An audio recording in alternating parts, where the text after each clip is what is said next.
And the people are going to get foreclosed on. It's upside down. It's over leveraged, right? So now you could still go in and buy their redemption rights or take a deed for the property and gain control of it. And you got 6 months redemption rights, so you can then rent the property out.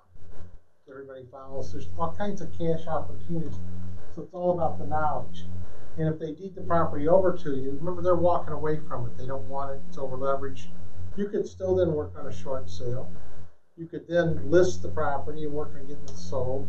And you could have a tenant in it, because if you had a property in Detroit and you didn't have somebody in it, you won't have a furnace, a hot water tank, or anything else. So I actually doing a service to the mortgage company, but you're getting paid for doing it. You're going to disclose to the tenant you rented it to that the property is being foreclosed on. So he goes to every auction. That's all he does is work with auction properties. So if he looks at it correctly, he can't lose. And if he's got a deep pocket investor and he knows that 7 out of 10 houses are going to end up being reduced, then he can start way early chasing them. He could even use my service, but we'd have to say what's in it for Mark, and then what's in it from the telephone lady. So, you know, so anyway, but it's still, it'd be a win situation. I have a property closing maybe tomorrow or Monday. It's probably going to be Monday. I got the redemption rights from the owner. Went to auction, nobody bought it. So I got the redemption rights from the owner. Nice house. Paid them $500 for it. They moved out of it. And the mortgage balance, it went to sale for $18,000. I knew it was the number that no one probably wasn't going to buy it, but I knew it was a deal. So I had my title company check, and it had a weird name in the mortgage company. It sounded like it was a reverse mortgage, because I used to be in reverse mortgages. So I made a mistake. I made a mistake and figured it was a reverse. Reverse mortgages show up 2 mortgages. My title company sent me the information. I seen 2 mortgages on it, and I know if you buy the one, the other one gets wiped away. But it wasn't a reverse mortgage. So there was a $16,000 second mortgage on there. It only cost me $500, right? So I sold the house for $28,000, not a lot. 18 to 28, 10 grand. But there's a $16,000 second mortgage, so I blew it up. Thank goodness another investor bought it on auction.com, the redemption rights, if that makes sense. After the auction, no one buys it. He bought it on auction.com for $19,000. Really, if I didn't have a second, I was going to redeem it. He would have lost $1,000.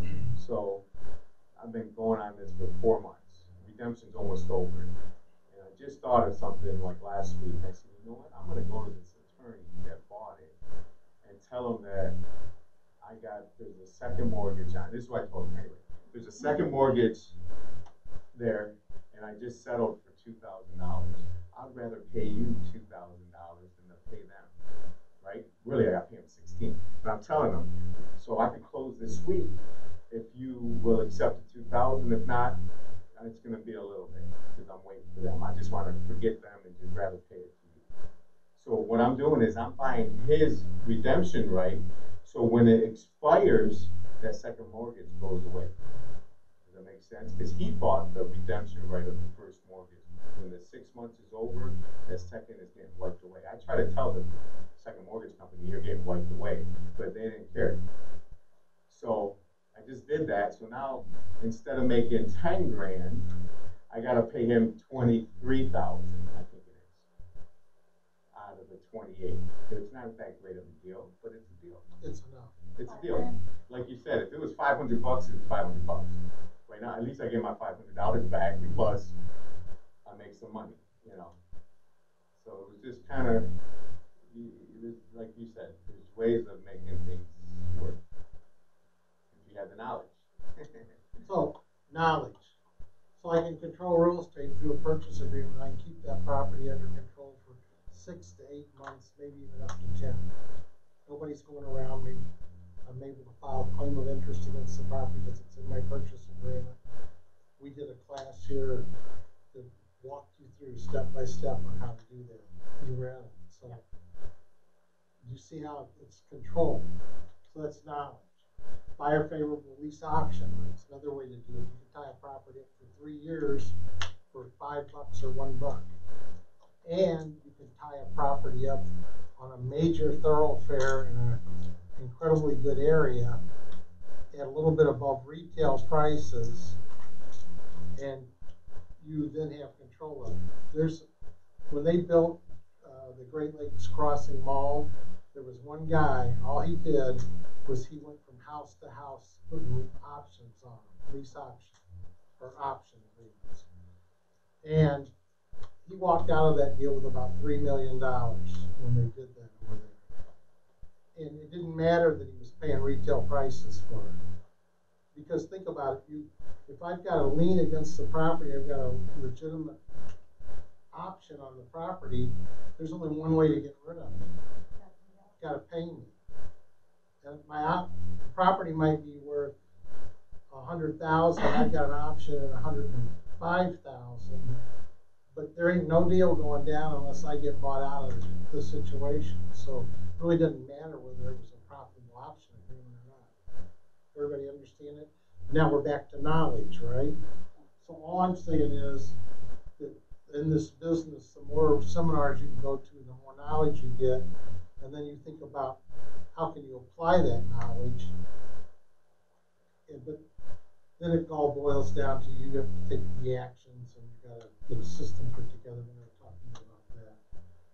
So MLS. So if you understand that there's a cajillion deals inside the MLS, and when I was a real estate investor, I had deep-pocketed investors. They had no problem paying cash for houses on the MLS. Is everybody with me? They're 50% my partner, and they'll put the money up for the rehab. And you have access to those kinds of people. So now you're going to get properties that have clear title. You don't have, they're not all tore up, and you can get a really good deal on it. But you got to be able to work with an agent that doesn't mind making ridiculous offers. If you sit there all day long and make ridiculous offers on properties, what happens?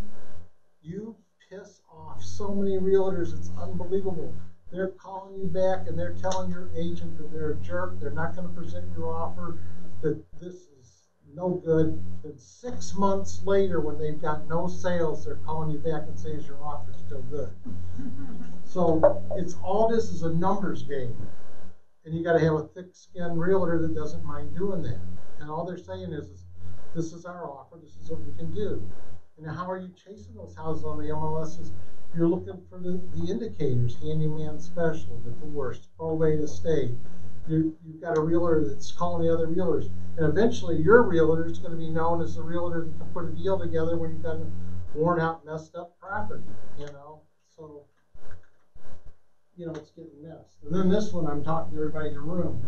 How stupid can it get? There's a person in the room that can supply you leads, and you don't use that source. So earlier today, she's showing me all these leads in one zip code, 82 houses. She has their phone numbers, and they're all distress situations.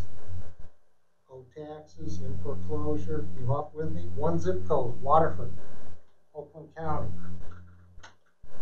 So yeah, I took her up on it. I've got those 82 phone numbers that I talked about how I could contact them earlier with you off the record. And I got their emails. So it's just a numbers game, right? So now I start emailing them daily. I start texting them. I start, everybody following me on that? And in Waterford, one zip code, I can get in my car and go drop stuff off at the house. Actually, I got a friend that doesn't mind. He runs, because I can't outrun people. And he can run up the house as an exercise program and use the car. So if anybody gets shot, bit, or anything, it'll be him, and I can drive away and pretend I didn't even know him. So anyway, that's the game. Does everybody, do you follow that? Does that make sense to you? But it's like you gotta. So anyway, that person is sitting right there. Next slide. So if you have if you want to get your real estate license, from the villa, Here, and you just come into this office, you can do, there's all kinds of things. If you want to be a real estate agent, there's real estate leads here. If you want to wholesale, there's wholesale leads here. yeah, if you had a real estate license and you're looking to list properties, there's 82 people in one zip code area that all have issues that need to get their house sold, or they got needs, let me say that. And remember when I told you when I was in foreclosure, I was nuts.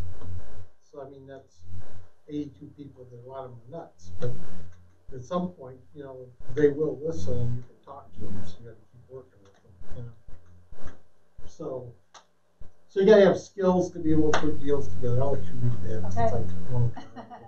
Learn to analyze a property for cash flow. Learn to recognize an undervalued property. Develop a basic understanding for estimating rehab costs. Learn about the economic factors that drive a market. Learn about the pieces of the puzzle when it comes to owning rental properties and property management duties. So I'm going to tell you, I know a person, they're on our meetup site, and they're not the brightest person in the world, okay? They will Let go, me guess. No. they will go tie a property up that they shouldn't have tied up, and then they try to attempt to wholesale it. Everybody follow that?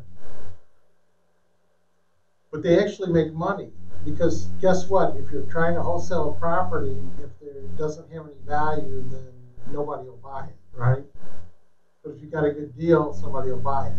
And this particular person makes money, and they don't know anything. They just, boom, tie it up.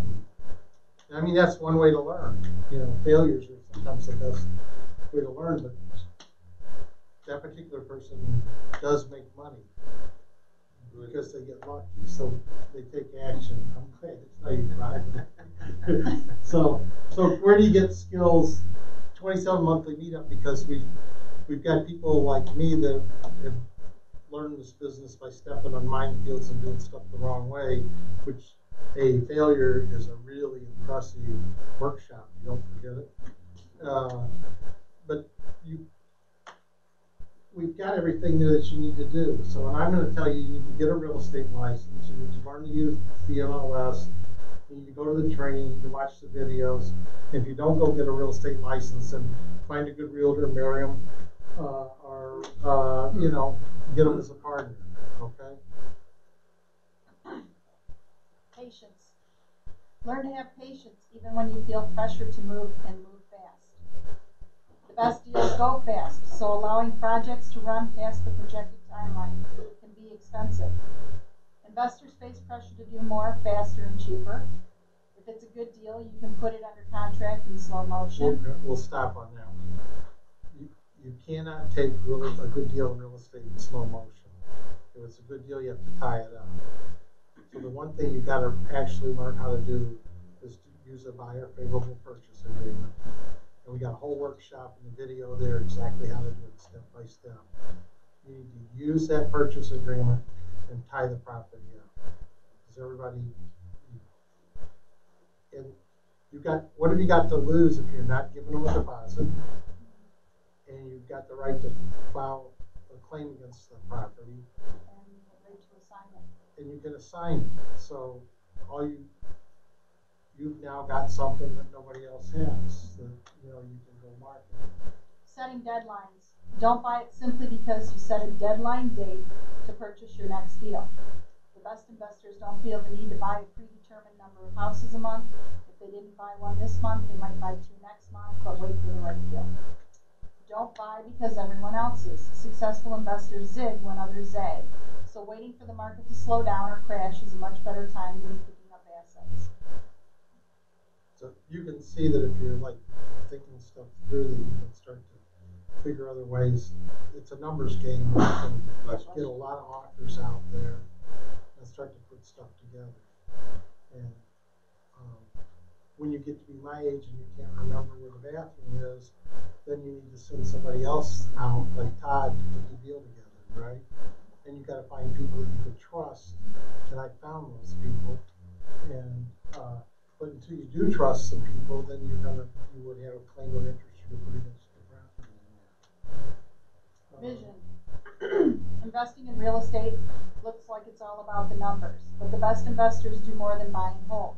They buy and improve the assets in their portfolio, and this adds value in additional ways. Having a vision to see what a property could be, pursue the vision. This will set you apart from the average investor. In a hot market, don't just find good deals, make them. Add value to property without spending more than you have to. For example, buy the ugly duckling and turn it into the swan. Adding bedrooms to a house with less than 3, adding bathrooms to a house with only 1, convert porches or floor rooms to add square footage cheaply, finishing basements, buy homes with strong bones that need cheap cosmetic upgrades, buy income property and increase the rents, or buy commercial property and decrease the expenses. So, yeah. I got one in Bloomfield Hills right now. We paid, I think, $250 for this house. And a year ago, we sold a house on the same block for $400, like that. And it did not have a 2-car garage. So this house, I knew when I seen it on someone was wholesaling it. And I said, we gotta buy it. I said, I already knew what it was. It was bigger than the one that just sold. And it had a 2-car garage.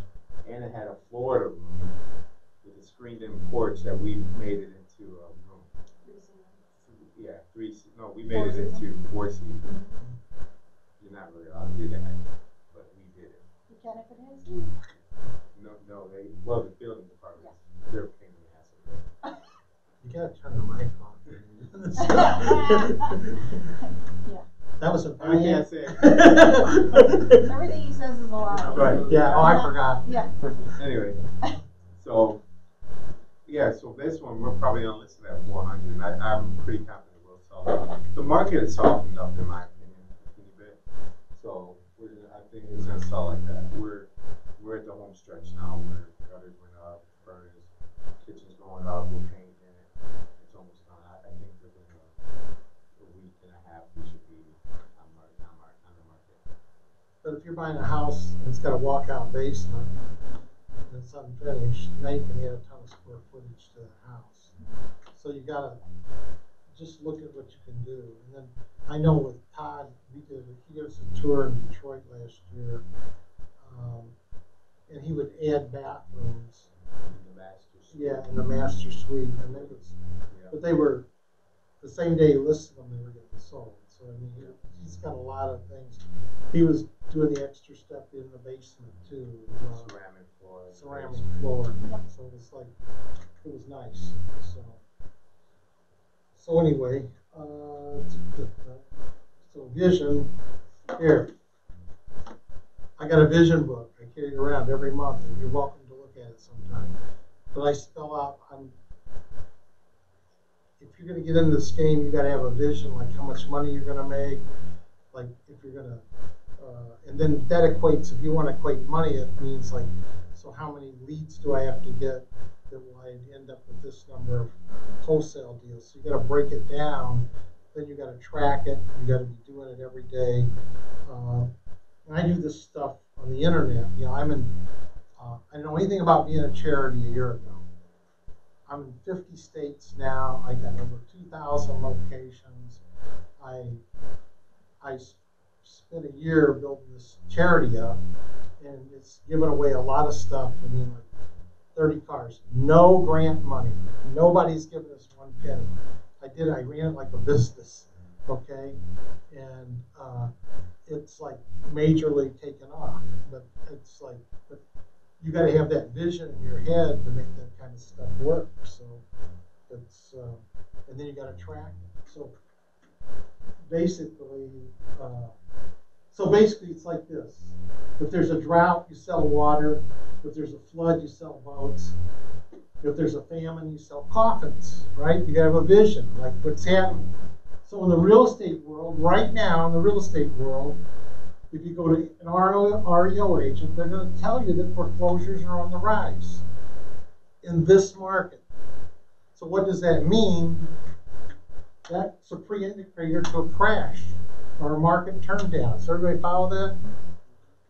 Am I off on that, Mr. REO agent, or he's another world? Is there an increase in foreclosures right now? Huge. But does the investor world know that? No. Do you follow what I'm talking about here? Is everybody starting to see? So there's stuff coming. So then you gotta, the famine's coming or whatever, right? I mean, you're not gonna be selling coffins, but you gotta look at what that's gonna do. And that affects your investment strategy. I'm telling you, wholesaling, you won't get hurt, right? But if you're in the major fix-up, find, fix, and flip, it may then. And I'm watching Todd move out of that pretty quickly. I've been watching, am I off on that? So you gotta. No, you buy. Yeah, I got a bunch of houses. I just got 2 offers on, so I got 5 listed right now. So you just buy cheaper houses and you don't put a lot of money into them and you sell them. I don't see it crashing right now, but no, you just don't want to have 10 of them in your back pocket. Yeah. so one's okay. You can figure out how to get out of that. You can sell it on a lease option, land contract, this and that. And when everything blows up, then you have money, friends, and you start buying houses really, really cheap. But everybody following the concept. Okay, that's good. Efficiency, skill practiced by the best business people, and real estate investing is no exception. Learn to cut through distractions and get things done faster. Look for things that take up your time throughout your day without adding to your bottom line, and find others to complete these tasks. Listen to audiobooks or podcasts while driving and leverage assistance to respond to emails and phone calls. Contractors are much less likely to miss timelines when they know the boss is an efficient person who expects the same. You're pretty good at what are some ways that you like from an efficiency standpoint? If you don't know them, I'll tell them because you're using. Yeah, well, I have a transaction coordinator. I'm starting to give her more things to do for me, but she handles all the closings. Now she's doing a lot more things. I even got her calling my contractors and setting up appointments. Get the carpet cleaned, order what I tell them to set this up, and so that way. And she's gonna start monitoring my emails. I don't look at my emails all day long, and then I get home and I got 10 different email addresses. So I'm trying to get at one email address, maybe 2, instead of 10, and having her do that. So she'll see something important, she will pick up the phone and call me, and and we're gonna get it handled. She signs all the contracts for me. Any purchase agreement she will write up and send out for me. So it's like a personal assistant, whatever you call it. Yay, So, from my perspective, it took me plus 50 years to figure this out.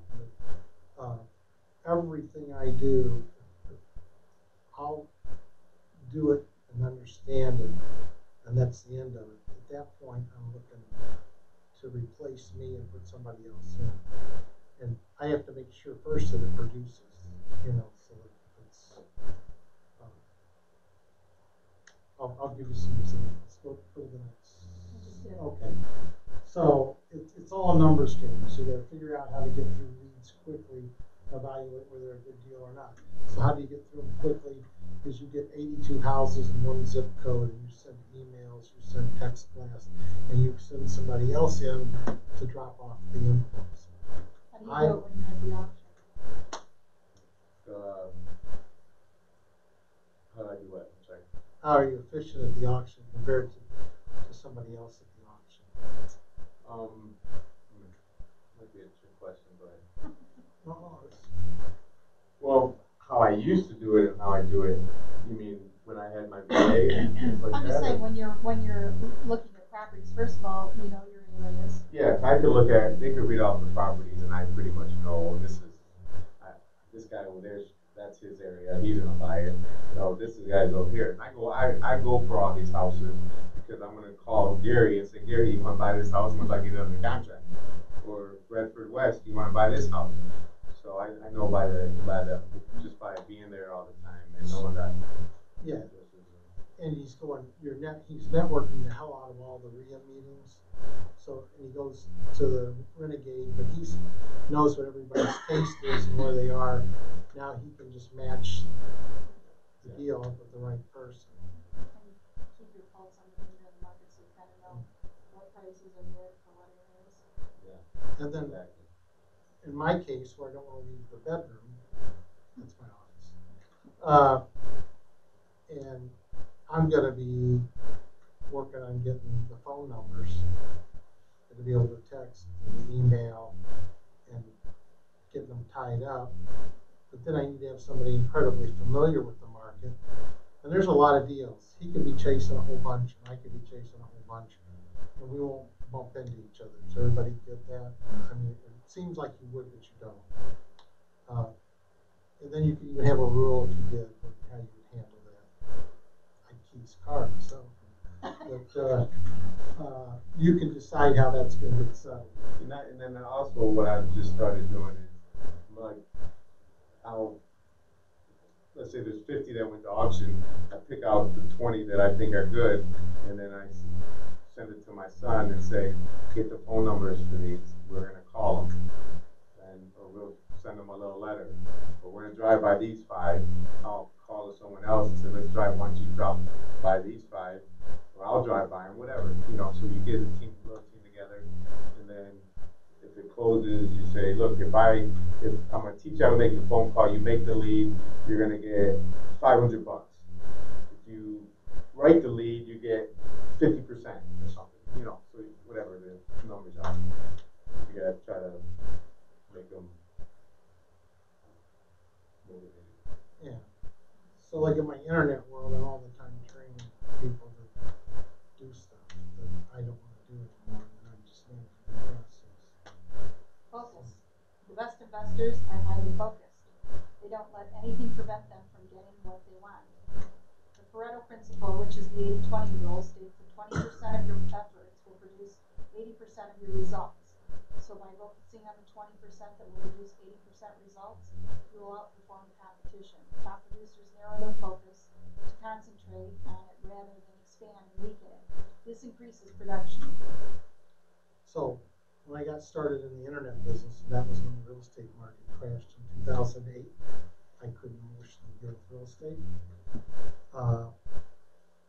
What I did was I got in the internet game, and probably because of my real estate background or whatever, everything seemed easy after doing.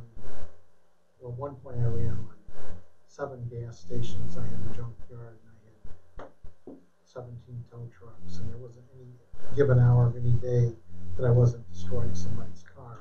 So everything seemed simple after that, and real estate seemed simple after that. But the internet really seemed simple after all that. So basically, when I did internet marketing, my job was to dominate the page. So if they were looking for a appliance repair company, I had to be in the maps. I had to be, if there was a YouTube on the first page, I had to be the YouTube. I would want to be 8 out of the 10 positions. And I taught internet marketing classes in colleges, and that's what I did. Then I discovered this rule that they're talking about, and that was that 80% of the incoming calls for service-related businesses like dumpsters, towing, anything that was emergency like appliance repair because the stove don't work, they didn't use the other modes on the page there. They wanted to call, and they called on maps. So today I'm a map factory. I build maps, Google Maps, and I build over 800 of them a month. And that's this rule, and it works. I don't worry about any of the rest of the stuff on the page. So it's basically really simple. Once you get really focused and you know what you want to do, it's simple. If anybody got between you and what you want to do, they can get hurt. That's the concept you got to be on. And since you're a good reader, this is my favorite clause here. And this is what I do today. I'll let you read it out loud. the net gain game. What would have happened if you and your organization, instead of working on today's prices, built something worthwhile for tomorrow? What would have been discussed instead? What would have been designed instead? The urgency of the day feels like an appropriate reason to step away. By clicking the link in the description below, you can purchase the full version of this video in all the forms mentioned within, for only $7.99. Or, if you like, you can get access to all of our real estate investing videos at 27monthlymeetup.com. The cost is only $27 a month, and includes all past meetings, 3 new meetings a month, plus all the forms mentioned. Thanks for watching.